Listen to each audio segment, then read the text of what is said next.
Hi, I'm Niamh. I'm Jen, and we're Biz And Buddies. we are so good at that now. Woohoo!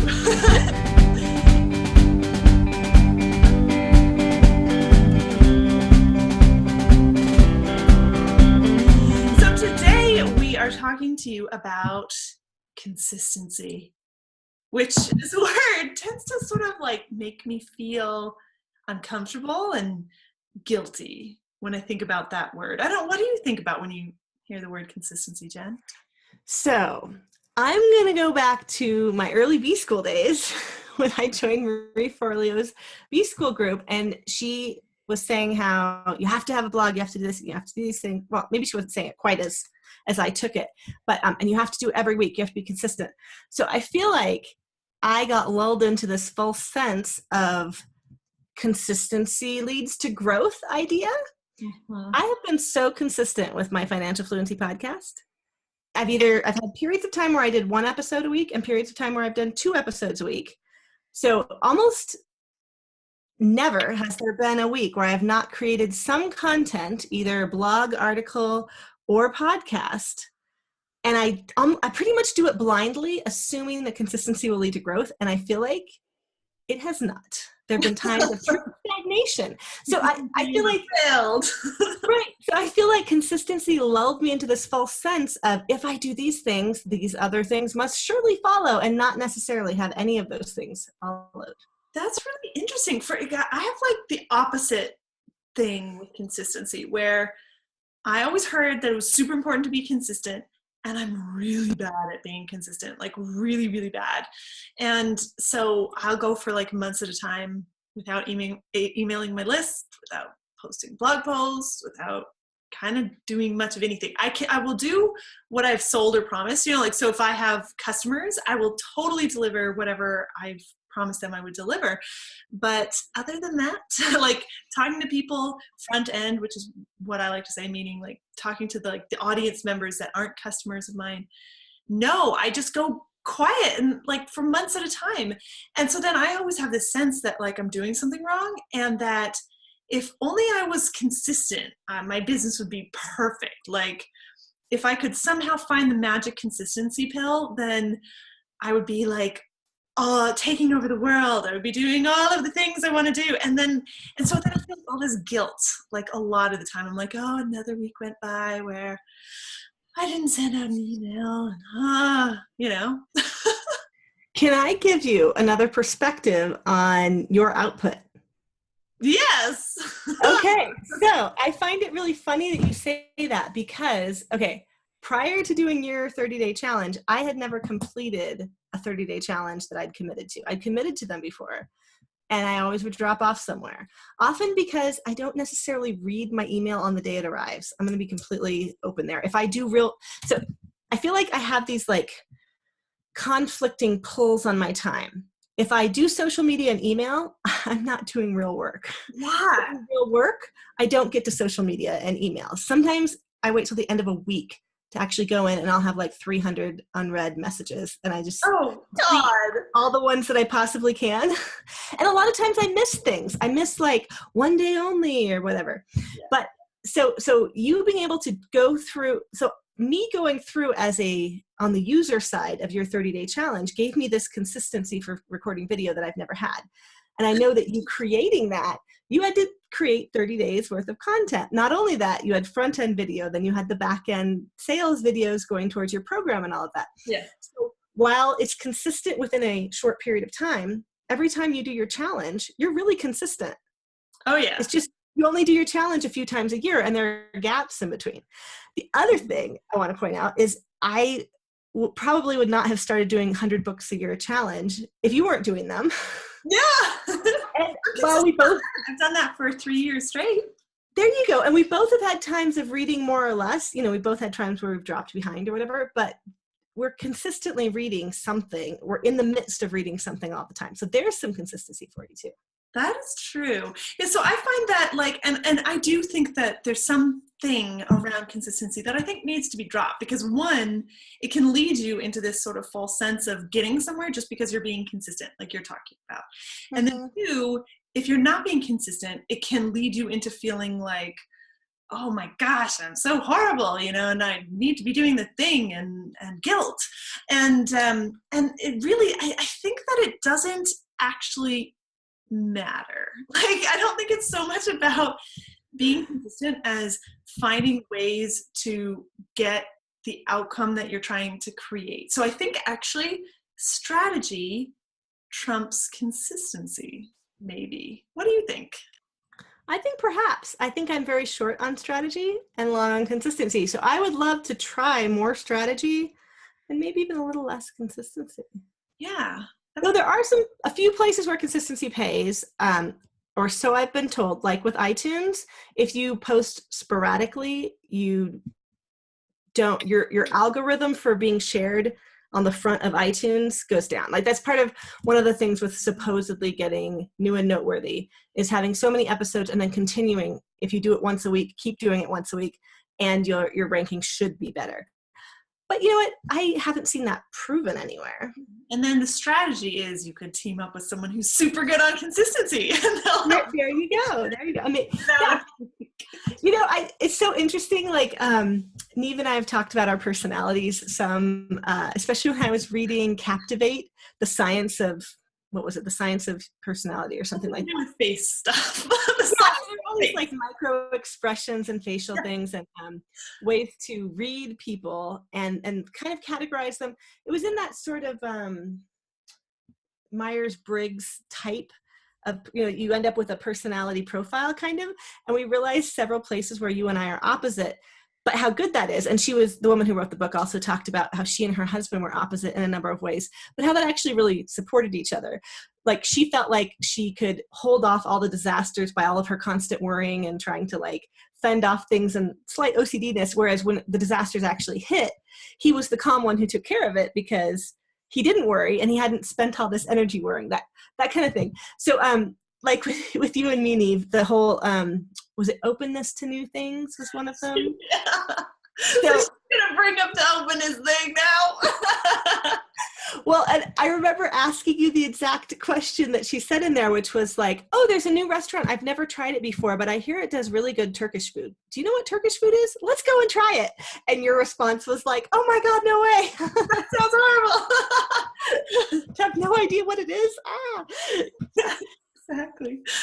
Yeah. So I think that we're totally off on tangent there, but yeah, I do think that you can strategically use consistency, but I think everyone needs to sort of let go in a way, as in like start to think about how can you do the things that are going to serve you. And what's really magical is that if you're doing something that you want to do, consistency is not hard.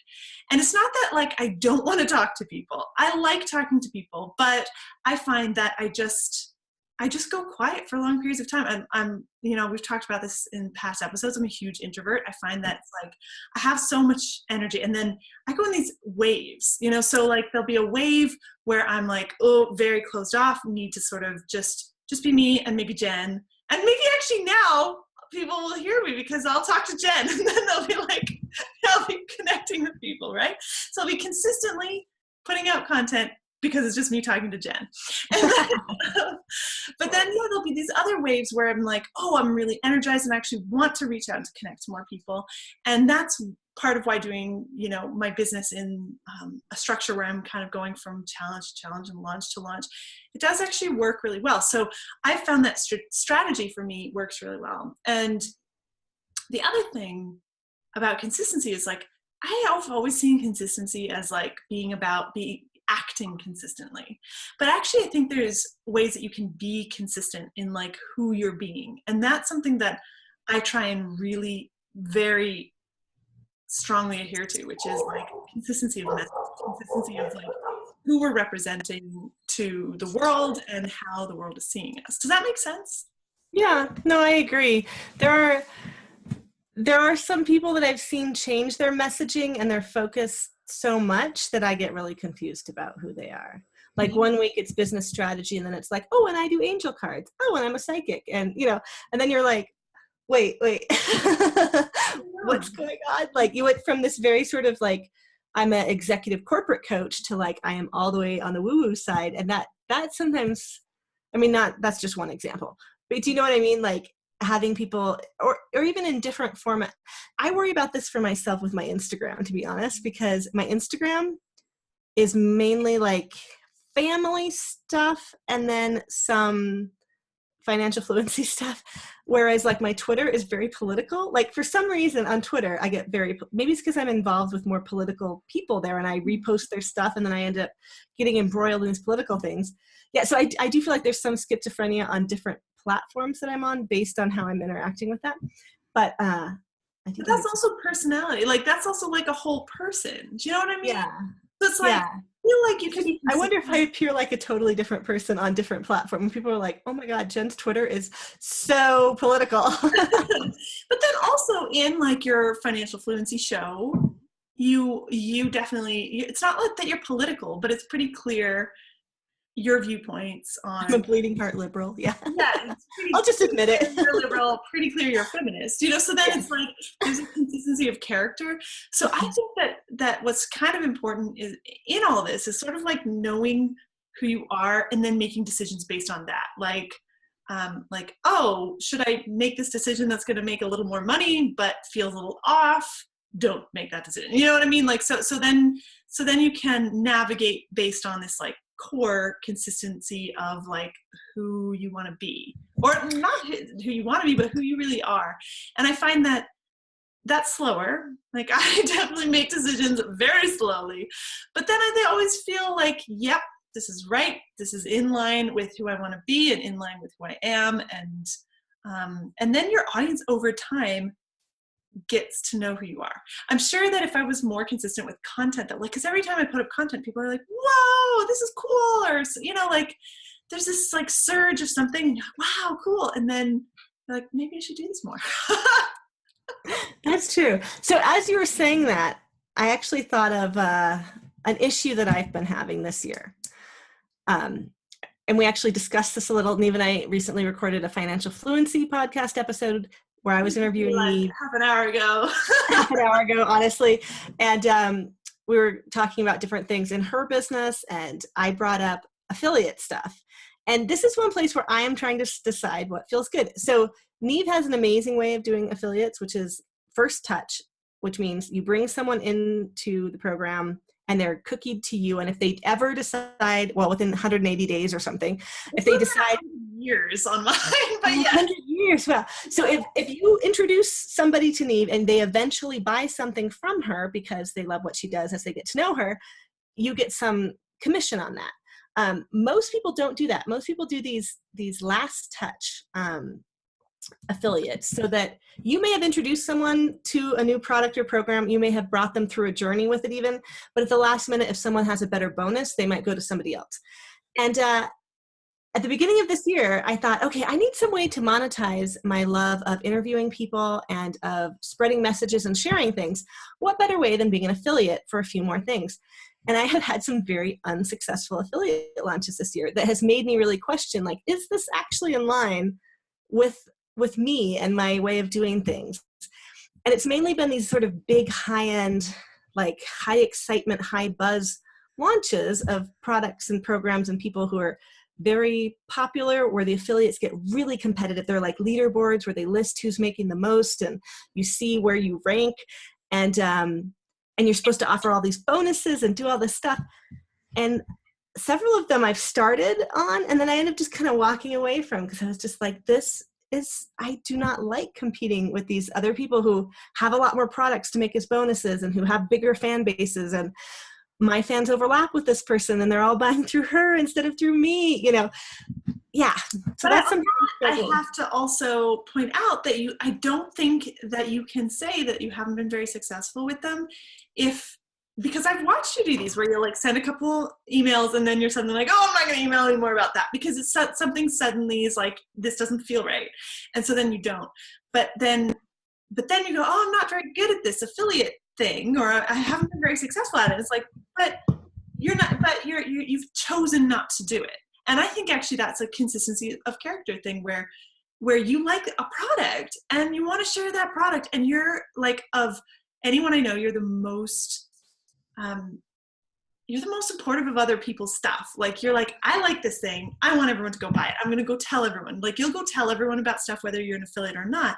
And then what happens is, these affiliate, like the everything around the affiliate offerings, these launches where you have to be sending out these emails and stuff, don't like 12 or 15 emails. I know. And like you're like about like, hey, let's tell you about this cool product, and then it's suddenly into bonuses and competitions and something that's not very in line for you. So I would argue that it's not that you have not been successful, it's just that you have been like, this actually is not, like, you want to share the product, you don't want to be involved in the giant launchy craziness. Yeah, I think there's something about the structure of those big launches that has not felt that good to me. Like, yeah, I end up either feeling jealous of somebody when I see they get someone that I think of as one of my people. Yeah.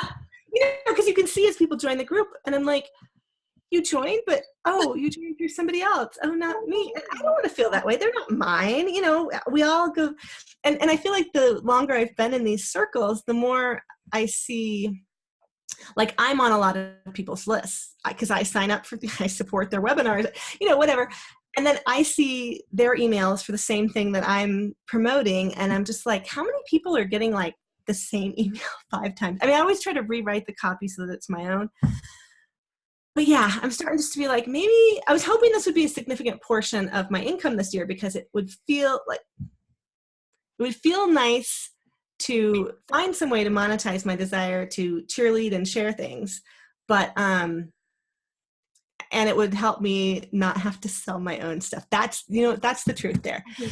This whole affiliate thing is so that I don't have to sell my own stuff. Like, yeah. I just went through it. But your books, right? So you guys know, when we talked about What's Up August, you were talking about your books that you're putting together based on your interviews.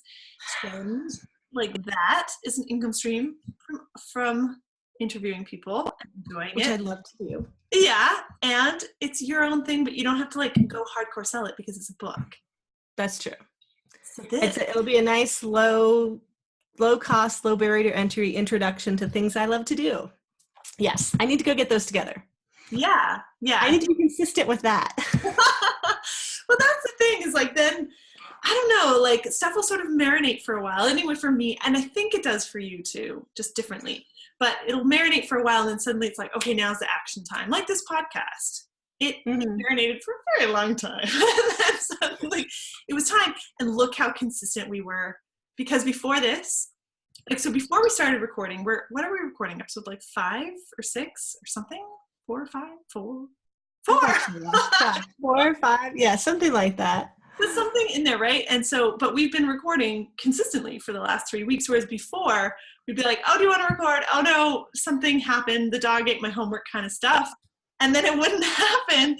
But then, like, as soon as the two of us are like, now's the time, we both feel good about doing it, then it's very easy to be consistent. And I think part of it is overcoming whatever underlying weirdness is happening emotionally. For me, it's always like finding that space to be like, this is right or this is not right. And I have a really hard time kind of just getting myself level enough about something, because I often don't do stuff out of fear. So it's like getting myself like to the point of like yes or no on something. Interesting. That has to do with consistency. Well, the funny thing is, we did actually record 6, I believe we got 6 episodes last winter towards this. But I don't know exactly what stopped. You had your January challenge. We had a few things that were like, oh, we don't want to launch these things at the same time. And then they got so stale and old because we were talking about the holidays and winter and everything that we just ended up canning them and restarting. And actually, it has felt way easier since we restarted. It does feel like, okay, now this is a good time. But that's the thing. I feel like sometimes there's the energy there to do a task and sometimes there's not. And so then it's hard, with this consistency thing. So with that, I do find that, like you were saying, it's really easy to be consistent. I'm really consistent on a challenge. And that's really true. But that's like, I'm using external mechanisms to force that, right? So it's easy because you promise something. So if I promise something, I'm going to do it. And part of it is because of that, like, that's something I believe about myself is like, if I've promised to do something, then I'm going to do it. I'm not always going to do it perfectly or anything like that. But yeah, so then you also are good at saying no to things, which I am not. Yeah, in some situations. Yeah. Well, I'm just thinking of all the times I've been like, thinking of me saying no to you. But it's totally fine. And it's good because if, I need somebody to say no to me because otherwise I have 10,000 projects going at once instead of 12, Yeah. So. And you're the person I'm comfortable enough to like say no. And also then my no's often turn into yeses. Eventually. Yeah. You have to think about it for a while. Like this podcast. It wasn't always a yes. But I'm glad we are doing it. And, I do kind of want to rethink my structure with financial fluency. Because like I said, it's I'm consistent with it. But I also, I have not continued to do new things to broaden the audience base and to promote it further. Do you know what I mean? Yeah, created content, but that doesn't necessarily involve the rest. I think I'm not the only one who gets into a rut of content creation without making the most of each piece of content. When you're putting out multiple pieces of content every week, it's very easy to let some of them languish. Like last month I had, oh my gosh, I don't know how many articles I put out. I did a bunch of articles and I did not necessarily make the most of each one of those as they came out. And some of it was like Thrive was switching platforms, so a whole bunch got queued up, and then 4 came out on one day, which is really weird. I was like, I turned these in week by week. I'm stacking them up so that I have consistent content coming out, right? But if they all come out on the same day, I don't want to share 4 articles across all of my social media. Like, read this, read this, read that. Asking people to read something is a commitment. Asking them to listen to a podcast episode is a commitment of time. They may not be giving me money for that, but they're giving time. And if someone gives me 5 articles to read, which my mom does sometimes. I love my mom. I love you, Mom, if you're listening. But my mom sometimes will send me a number of emails with articles to read. And if I'm not in that moment somewhere where I can just stop and read an article, sometimes I forget to ever get back to it, And I know if I know that about myself from something my mom thinks I should read, I know that people who don't actually interact with me daily but may like some of my stuff, they're not going to read 4 articles in one day, right? I know. And actually that I think links so back to strategy. So it's like, there's no point having the consistency without the strategy. Mm-hmm. And as well, the consistency I think has to be open to change. Cause that's what you're talking about is like, okay, how does this adjust as something is working or not working? Or as you get bored, as you're like, okay, I'm a bit bored now. What else can I do? How else can I shake things up a bit? But then as well, I think people abandon stuff too quickly sometimes instead of looking at how it could evolve to change a bit. Because I've seen that a lot too, where people are suddenly like, I was doing this business, now I'm changing to this totally new business. And then a few months later, it's a totally new one again. And they don't give enough time to get momentum under it. Mm-hmm. Yeah, I don't know. And I feel bad now in this podcast. It's mostly us going to be being like, I don't know. And that's okay. But you know what? So I want to bring up 2 things about the consistency. And they are both from the book I'm reading this week, which I already flashed in the last episode we recorded, but I'm going to flash it again. Oversubscribed. So one of the things that Daniel Priestley talks about in Oversubscribed is that most people make very major decisions in their life, including who they're going to marry and what house to buy and whether or not to start a business or file for bankruptcy in about 7 hours. Really? I know. I was shocked when I heard that. I was like, really? But when I thought about it, for my husband, at least, I proposed to my husband 5 days after meeting him. 3 of those days we spent almost completely together. I was drunk. Oh my gosh, yeah. Yeah, you didn't know that? So I met Stu. We were on tour. We were staying at his house. We flew into London, drove up to Leeds, and he put us up, and we had a couple of days before all of our shows started. So he sent us up to Scotland to see some bands and stuff, and then we came back down, and we played shows together. And the last show we were doing together, I actually was dating someone else at the time. So there was not even a kiss involved here. But we were drinking, and I was like, why don't you come to Paris with us? I just really wanted to spend more time with him. And he couldn't because he had to go to work. And then I was he had told me about this friend of ours. We have a mutual friend, and they are a couple. It's two women who are a couple. And the girlfriend of our mutual friend had offered to marry him so he could come over and live in America. So it was kind of this joke. And I was like, you know what? You don't need to marry a lesbian. Why don't we just get married and you can come live with me? That's just my imitating myself drunk. I'm like, so he took off, he had this like Miffy wristband, you know, Miffy the rabbit, the Dick Bruna character that he'd gotten in Japan. And he took off one of his 2 wristbands because he was playing drums that night in a band and put it on my wrist. And that was our first engagement ring was a sweaty Miffy wristband. And the funny thing is, like, it was a joke, obviously, I was joking, right? But neither of us ever called it a joke. Like, every time we emailed or wrote, we're like, well, when we get married? And we eventually told our parents and got married like a year later. Wow. So I do have to say, I may have decided within 7 hours who I was going to marry. But he was talking about, like, getting a new car, searching for a home. Like, you go and see the home several times and you discuss it and you do these things. So I don't know if that's true, but he compares these 7 hours of getting to know each other, which can be done through video, through content, through whatever, to the 11 touch points. I always thought it was 7, but he said studies show there are 11 touch points usually before someone decides to buy from someone to establish that know, like, and trust. So with that in mind, that you need 7 hours of interactive content in some way with them, either them watching videos or reading your stuff or something where they interact with you to decide they like you enough to buy, or 7 touch points. Consistency does make some sense there. Yeah, or you shove them in a challenge and then they see you every day for 30 days and they're like, that's a lot of touch points.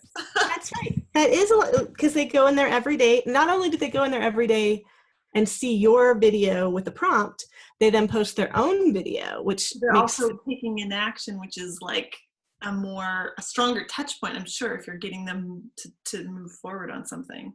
Yeah, in the dating analogy, that would be like, you know, I don't know, going to second base or something.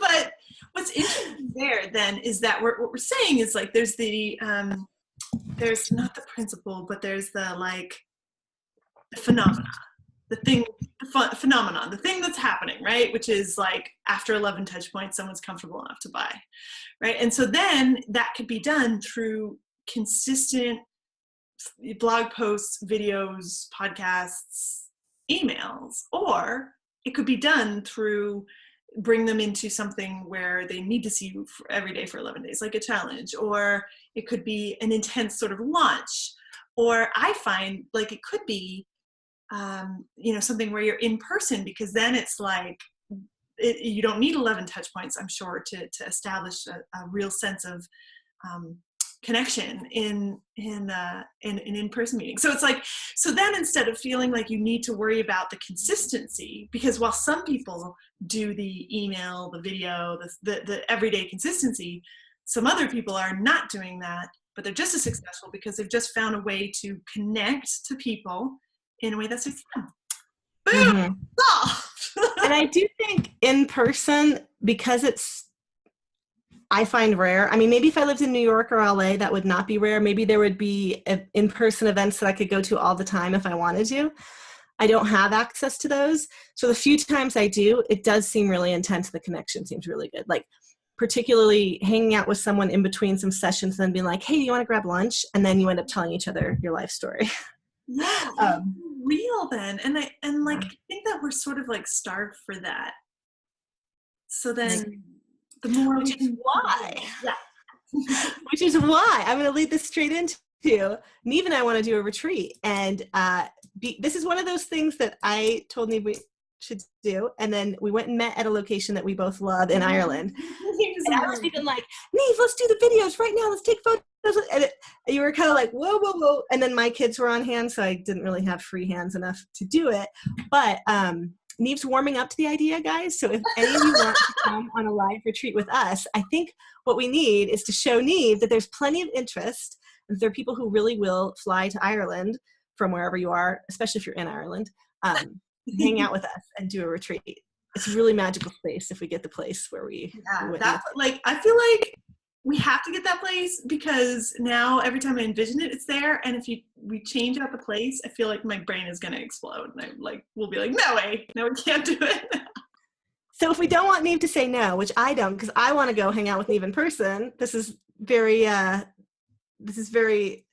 see an immediate reward, which is I get to hang out with Niamh and you guys too. So anyone who's interested, let us know.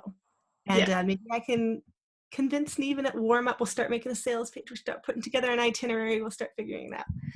Yeah. And hopefully my family and I will be spending all of this coming summer in the UK, which I'm trying to arrange right now. That would be super cool. Plenty of time to figure it out. Yeah. So actually, if you saw I don't know if you're listening on iTunes, I don't know if we're using this picture there, but if you're on the YouTube version, in the intro, there's a picture of the two of us, and you can just barely see a little waterfall between us. That's in our super secret magical location. And we did it just to kind of get a picture of the waterfall. And then Mike was asking me the other day, he's like, why didn't you guys take more pictures while you're there? I know. I feel the same way. I was like, I can't believe, I mean, I took a lot of the kids running around. I think some of it was one of the first trips that we did with my family where we didn't have an extra set of hands to help with the kids. Well, we sort of did. Stu's parents came, but they didn't come with us on that part of the walk. I have to say, you're pretty well organized. Yeah, but with there were a lot of moving parts as we were walking around the location, and I had a migraine. Had a migraine. That's right. Yeah. It was kind of a little bit crazy, and well, my kids are super awesome. If you've been listening very long, I probably mentioned that my oldest daughter has autism and a white blood cell disorder. So she does need a little extra assistance and supervision, especially in the wild country of Ireland, where we were exploring these waterfalls and rocks and trails and lakes and with boats. Yeah, I couldn't really be further than arm's reach from my daughter. So, so we did get some good time to hang out and strategize and talk about this future retreat. But see, kind of like the way I talked to my husband about us getting married and we just never said we weren't going to, I'm kind of doing that with Niamh right now. So when we have our retreat, Niamh, when we do the retreat, we're going to have so many fun things. It's going to be so awesome. I can't wait. Yeah. I'm using the same psychology on you. This is a form of consistency, right? Where you're consistently bringing this up. Yeah. And it's enough that it eventually it's it's going to happen. And so for me, once I shift into feeling like it doesn't feel alien in my brain of this idea of doing it, then I'm like, oh, well, yeah, that's going to happen. And that happens to me a lot where I'll decide something is going to happen and I still haven't done it yet. And it's really, really weird because it like my partner, Mike, is always saying that. He's like, but that's not going to happen. I'm like, no, it is. And he's like, but all these other things happen. It's like, but this one I've decided. And therefore it is. That's how I feel about us spending the whole summer in the UK next summer too. I'm not sure quite how we'll do it, how we'll arrange it. I'm starting to think about okay, we'll rent this house out for the summer while we're over there. We'll find a house to stay in over there. There are a lot of moving parts I need to figure out for it, especially for my daughter's care and stuff. But I've decided we're going to do it. So it's going to happen. And I think that's a form of consistency where it's when you can decide something firmly enough that you just kind of go find yourself doing the stuff to make it happen, then I think it's pretty good. So with consistency, I think we have realized that it doesn't always pan out to be the most important, the most valuable thing without strategy, and that nobody needs to feel any guilt or shame over their inconsistencies, but instead maybe look at, are you doing the things that you want to do? Is there a way that the consistent, it's slightly different kind of action that could lead to the outcome that you're wanting if you're having a lot of trouble being consistent? If you are being consistent and you're not getting a lot of results with it, look at adding in some strategy like we talked about for Jen. Mm-hmm. And if you're trying to convince someone to do something with you, like your spouse or a partner on a podcast, maybe just continually mentioning the thing that's going to happen. Maybe you'll win them over eventually. Yes. Yes, you probably will. Just beat them down when you're consistent. Well, especially when it's something awesome like that, like our retreat. Oh my God, it's going to be so good. No, but then I'd have to be around people for many days in a row. But Niamh, we know fabulous people. That's the people in your lighted up community. You know them, you like them, you hang out with them. Yeah, I would like it if they came. That would be great. And our Biz Buddies audience, we haven't released this yet, but they're going to be there and they're going to be awesome. I really do feel like they're going to be awesome. I feel like the type of people who've hung around this long, even just listening to us blather, are probably pretty cool. And you're probably like, yeah, I'm not. There are people. These are, yeah, if they've been listening this long to get to this part of the podcast, that there are people. That's what I think. Exactly. Then we'll like having them around. Actually, one of the things that we want to do at the retreat, I mean, obviously it's going to be a very businessy based retreat, but we want to have a hangout board games night, which may not sound like totally fun to you right now, but will be ridiculously fun. You'd be really yeah. And riding time and hiking through the magical landscape time, maybe lake, boat, I don't know. With my daughter there, the boat and the lake were the most frightening things for me because she can swim really well now, but as a baby, I had these horrible recurring nightmares about my daughter and water and yeah. So I always get a little anxiety, but I like boats without my children in them. Yeah. But this is probably a good place for us to wrap it up, huh? Absolutely. So we'll put whatever we talked about in the show notes, and maybe we should even make a link where people can express their interest in coming on a retreat with us. How about that? Okay. So you can let us know, like in the comments on YouTube if you're watching this on YouTube. But in the show notes, I'll make up some link where you can click if you're interested and enter your information, so that when we finally get the retreat page ready, we can show it to you, and that'll be exciting. You're pushing it now, Jen. Am I pushing it now? Asking? Oh, come on! If people are interested, we want to know, right? No, you're making me feel like it's more solid. It's just firming up a little by little. You know. Oh, you're great. All right. Thanks, guys, for listening. And if you want to go on a retreat, go ahead and click the link, and we'll see you in the next episode. Yeah. And please, if you haven't yet, don't forget to subscribe, rate, and review. That will help more people find our show who will want to listen to it, hopefully. And especially if you give a review of what you really think. Give a review of what you really think. If you don't like it even, you can tell us that too. If there's something you would love to see us talk about that we haven't yet, and subscribe on YouTube as well. Absolutely. See you in the next episode. Bye.